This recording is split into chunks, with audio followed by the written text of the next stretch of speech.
Retired military police officer Paul Breeze died tragically from a coronavirus at the age of 63.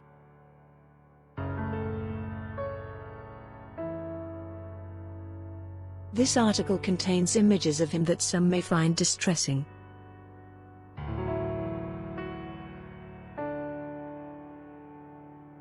Talking about his death, presenter Ross Kemp said, in the last episode of the show, which aired 2 weeks ago, a very brave man by the name of Paul Breeze, who had been in the military all his life.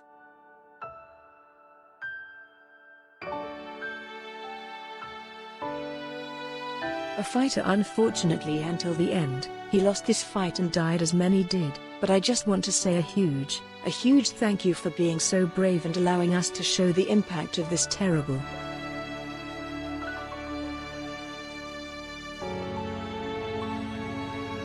In the first episode of Ross Kemp's ITV documentary, which aired 2 weeks ago, viewers saw Paul taken to a department by doctors.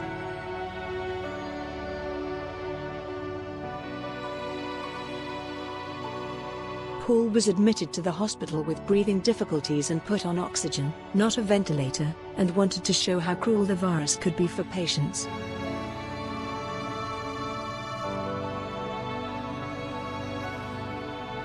In tonight's episode, viewers caught a glimpse of the new standard for hospitals facing COVID-19 on the front line of coronaviruses in a hospital.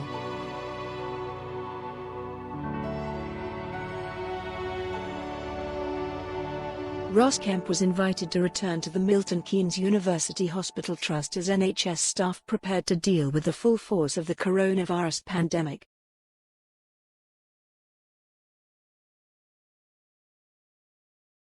The second episode in the series continues to document the challenges staff and victims face as a result of the epidemic.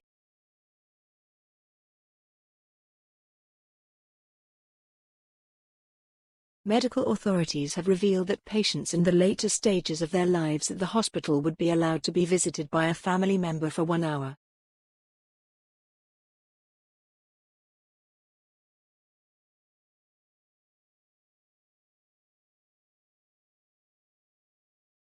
Dr. Hamid Manji, consultant anesthesiologist, said Ross ventilators can damage the lungs, which are already severely compromised due to COVID-19.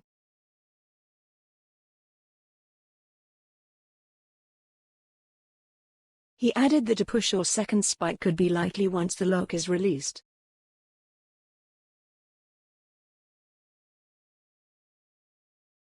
Dr. Manji said, I think the fans can work. Because some people survive.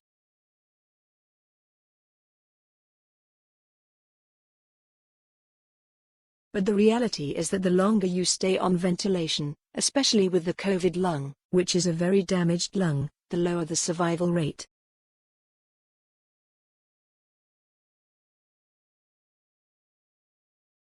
The ventilator can also damages the lungs.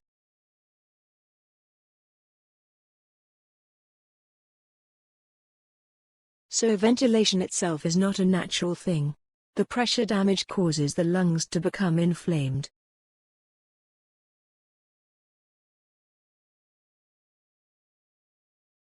This is in addition to the inflammation that COVID causes.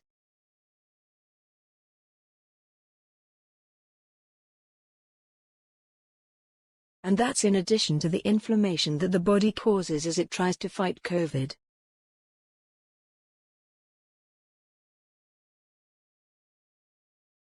Dr. Manji added, so, all that put together, you can see how the lungs are very, very severely compromised.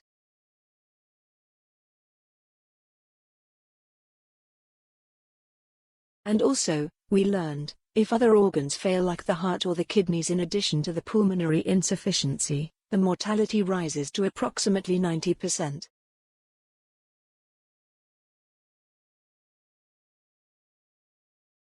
Ross asked, so ventilation basically keeps some people alive? To which drive.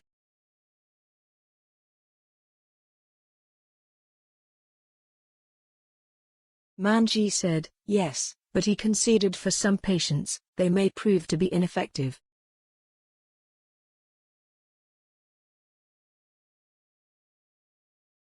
The doctor added, "The reality is that as the lock is released, it is very likely that we will have another push or another spike.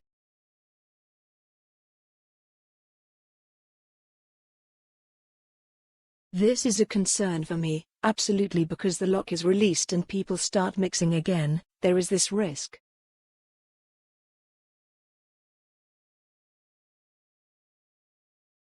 So I think the message is always the same: even if the lock is released, you have to be safe, have some distance,